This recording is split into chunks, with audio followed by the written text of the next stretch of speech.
চাঁদের আলোয় তালদিঘির পুকুরের জল যেন আরো ঝলমল করে উঠেছে।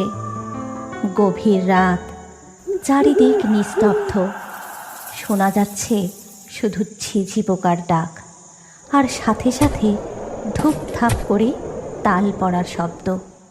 গোটা গ্রামের মধ্যে ছিল এই একটাই তালবন, যেখানে সারি সারি তাল গাছ থাকলেও সেই গ্রামের মানুষ কোনো দিন কোনো তাল কুড়িয়ে খেতে পারত না, কারণ সেই তালবনে বাসা বেঁধেছিল এক ভূত আর শাকচুন্নি।